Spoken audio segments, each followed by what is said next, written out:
Hello everybody, my name is Bricky. Welcome to an episode of the Big Brick Plays, our little Monday discussion we've been having as of lately. A really fun Monday discussion, wow, that's lucky, I must say. Unlike the other ones, this one is actually live this time around.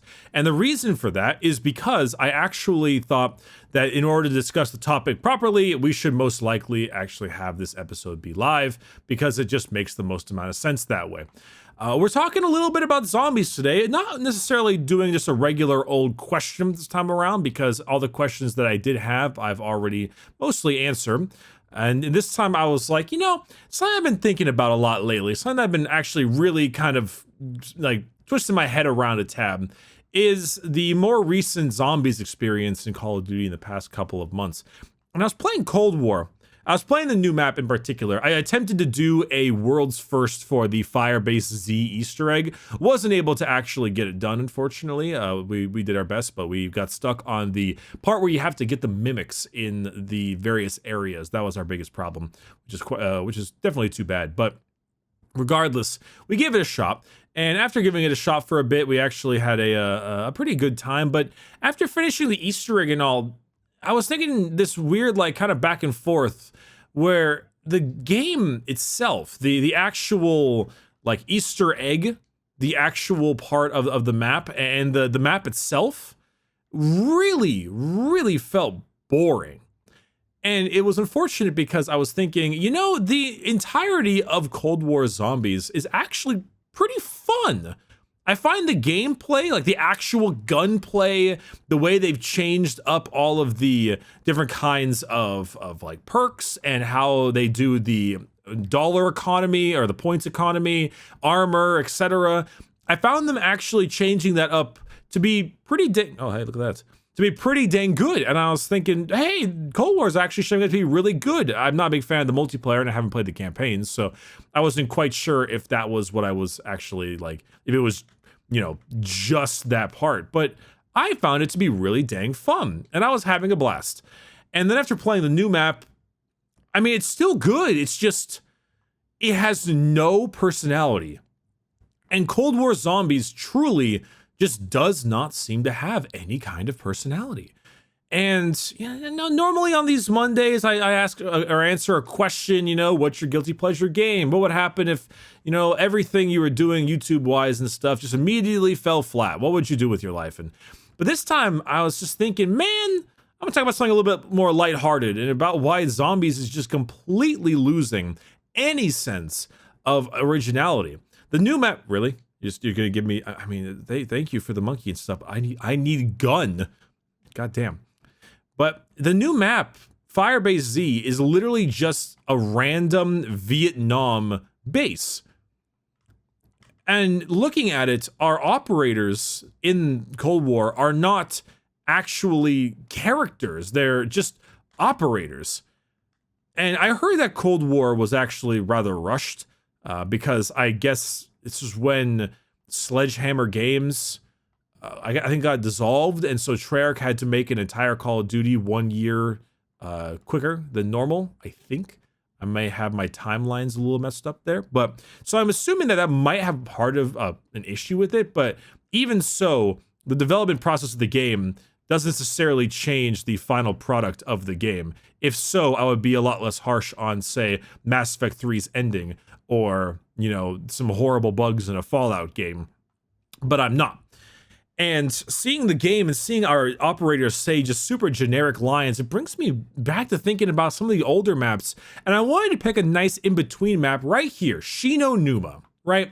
Now, Shino Numa is not one of the more personally interesting maps in Call of Duty, as opposed to, say, maybe Eisendrache, Shadows of Evil, I have no ammo. Gorkrovi, for instance. I'm sorry for me butchering all these names. But all those maps have such a wealth of personality to them. They have all of this fantastic environment design. Shadows of Evil combines a Lovecraftian Cthulhu part of it, mixed up with a Roaring Twenties style, like, nightlife city, along with the zombies formula. Eisendrache is a combination of, like, kind of a space-based Nazi I guess it would be like scientific research, I suppose. Things like messing with gravity distortions. Combine that with an Austrian castle and the old school knights of yore, and bows and stuff of that nature, bows and hound dogs and all these types of things. Revelations is just all everywhere, but then you got Garod, however you say that word. I'm very sorry, my Russian fan base, but you've got that map, which is all entirely based around just an insane level of fantasy, being dragons and shit. But then you also have the hardcore brutalist architecture of the Soviet Union mixed with things like crazy flamethrowers and rugged, nasty Soviet tech. And it has such a wealth of intrigue to it. And even this map right here, Shino Numa, the second ever DLC map for, I guess this will work, for Call of Duty Zombies, has a decent amount of intrigue to it from just the visual pattern alone. Like, actually, shit, look at this. It's a bunch of old school 1940s style Japanese propaganda films. All the old Imperial Japan, which, weren't necessarily the nicest of guys. But I love all of these, like kind of propaganda films combined with the blood smears in the kanji, and just like the environment you have here. It's not just base in Vietnam. It's got the swamp to it, and the zombies are coming out of the swamp, and you've got the various huts, and even the round change music. And then the characters, Takio, Dempsey, Nikolai, Richthofen, all with so much more character. And it was weird because I think I'm actually going to make a video on this on my main channel. I really want to make a full video talking about this. But gameplay alone is good in Cold War Zombies. It actually is quite good. I find it really enjoyable. And I think Die Machine, I'm just going to call it Die Machine because I can't pronounce whatever it's supposed to be, was actually not too bad. It was a little generic, but they did have some nice adjustments to it. Things like the ether, the dark ether, and the underground Nazi base. There was still something to it, and it made it decent. And it's also the first map, which means I don't really mind it not having a lot of personality, because in most of the Black Ops games, the first map didn't have a lot of personality. Nocturne Toten was very, just kind of a messed up airbase. Black Ops 1 had Kino, which was just some, good old, I guess 5 had a lot of personality, but Kino was just a theater. And then Black Ops 2 was Transit, which was just a good old, rural area. Even so, they all three of those maps feel like they got more damn personality than Firebase Z does. And it sucks because as time has gone on, the personality actually got higher. We started with good old Noct, and then we got immediately into Shino Numa and Darius, which had all the crazy, German and Japanese sciences. And then in Black Ops 1, you went all the way to fucking Moon and Call the Dead, for God's sakes, and Ascension. And then Black Ops 2, you got to Origins and hell, even Die Rise and Buried. Buried's a fine map, but even Die Rise, which I hate, is still like an upside down Chinese skyscraper. It's so neat and different and interesting. And you don't have that in Cold War stuff. I mean, Black Ops 3 I didn't mention because it opened with a really interesting map being Shadows of Evil, which had a ton of personality to it. But Black Ops 3 is really the definitive zombie experience. The maps in Black Ops 3 are great. The only part of Black Ops 3 I don't like is the Gobblegum. I think it's bullshit and overpowered. But besides the Gobblegum, Eisensrock, even like Crovey, Revelations, like my least favorite map in all of Black Ops 3, I think is actually Revelations. I originally really didn't like Zetsubo, but it started to grow on me. I think Zetsubo with like 3 or 4 people is really good, but Zetsubo solo is a bit much. There's too much you gotta do between the buckets and how you do the pack-a-punch and all. I think that solo it's a little bit much, but hitting that large group of people is really good. It's also really gross. Zetsubo is nasty. What was it? What wasn't Division one. Was Division 9? I think. Yeah. I mean, you know, obviously there were plenty of Nazi scientist stuff going around in this game, but you know, I feel like it's maybe glossed over a bit because if I'm not mistaken, and I mean you can absolutely correct me in the comments section about this, but if I'm not mistaken, I thought Japan is kind of hesitant to teach about the horrible things that Imperial Japan did. The just straight abhorrent awful shit. And if I'm not mistaken, unlike Germany now, which is very clear about being apologetic for the past actions, it was kind of nice to have a zombie map that wasn't entirely focused around the Nazis and instead focused around the horrible experiments of Imperial Japan, obviously with a decent twist to it. But even that's me going on a total tangent right now, a complete tangent. But even so, it still was really nice to have a decent amount of like, hey, look at all of the personality going on into these maps. And normally it gets more personality as time goes on. You know what the first DLC map was for Black Ops 1? Ascension. I love Ascension. I adore Ascension. It's the best. Like, I freaking love that map. It's so good. That's also the first ever like major multi-step Easter egg too, when things started getting really crazy. I should probably go get Jug, actually. I just realized that. A little scary just being here with double tap and revive. But essentially the first map, and then Eisendrache in Black Ops 3.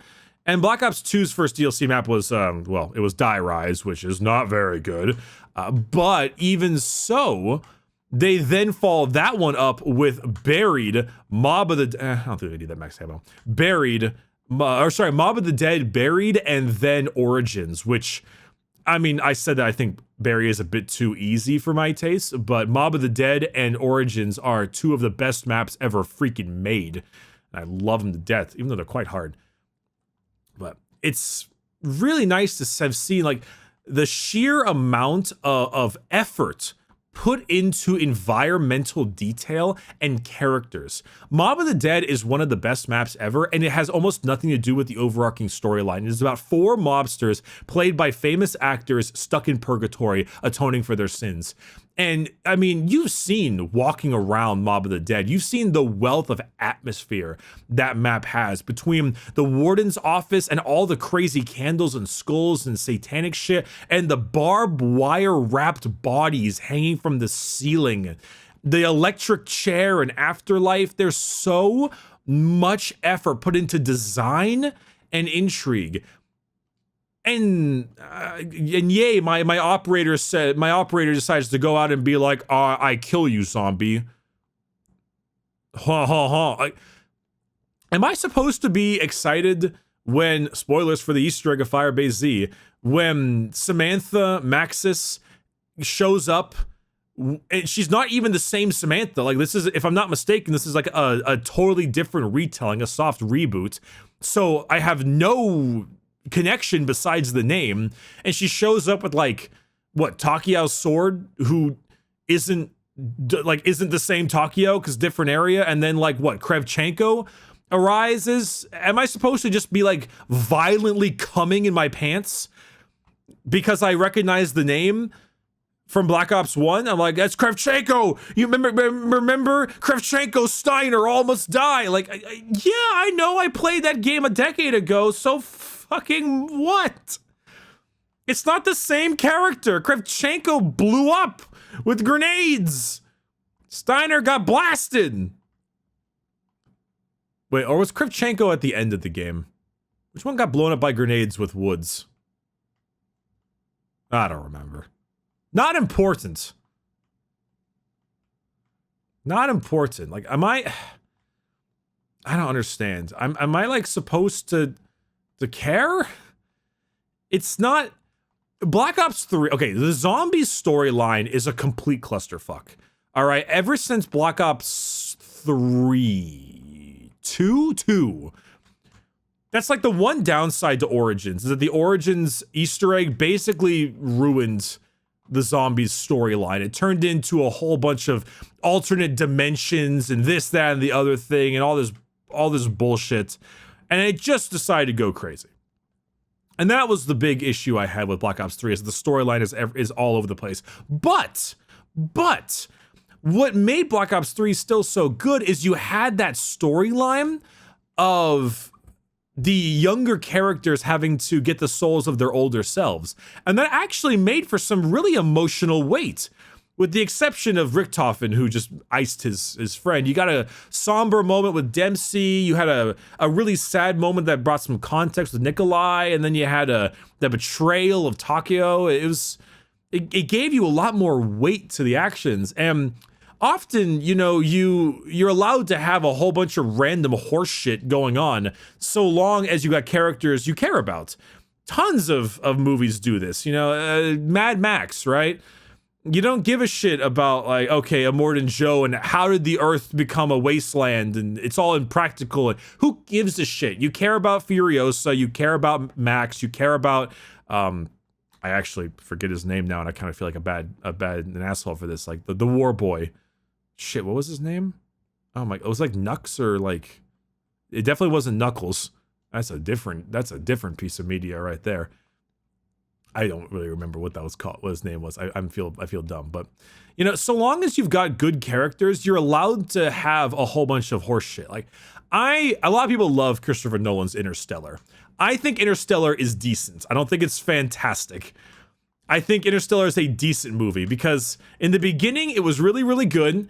And then it became a whole bunch of melodrama with like Anne Hathaway talking about love and shit. And then it just kind of got crazy.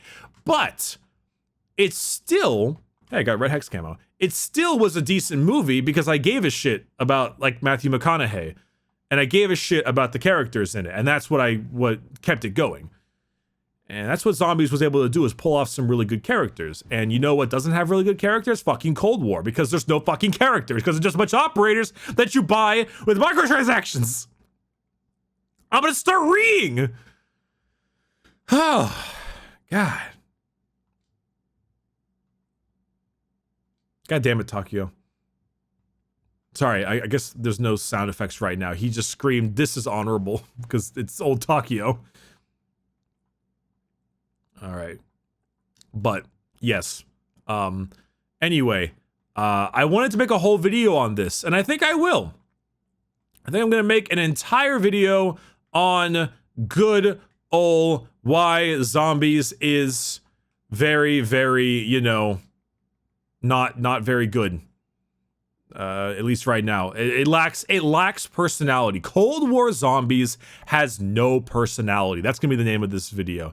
And it makes me sad, you know, because just me playing Shino Numa right now on Black Ops 3, between listening to Takeo talk, between the environmental details of the map and all this stuff, it instantly oozes more map design and personality than both Cold War Zombie maps do right now. Die Machine's not bad. It's not bad, but it's not great. And Firebase Z is like mega not good. It is terrible. At least in Die, you could go into the Dark Ether, and that was kind of the saving grace of that map. That was the one and only thing that I think keeps that map decently interesting in its own right. Past that though, I got zip. It's got zip. So that's my TED talk for the day. That's my statement. That's my statement, and yeah. I'm gonna put it in quotes because it makes it easier. All right. Peace, everybody. No, not yet. Actually, I gotta thank my patrons. Thank you to all of you who are a patron or a member on this channel. Your support goes a long, long way. You're all fantastic. If you have any questions for me, specifically those of you in the patrons and the memberships, make sure to go ahead and ask them in the Q&A section of the Discord, because I tend to I answer them either at the end of my main videos, or I talk about them in these videos. So if you got questions, this would be a good time to ask them. Okay, there we go. Now I got it. Now, peace.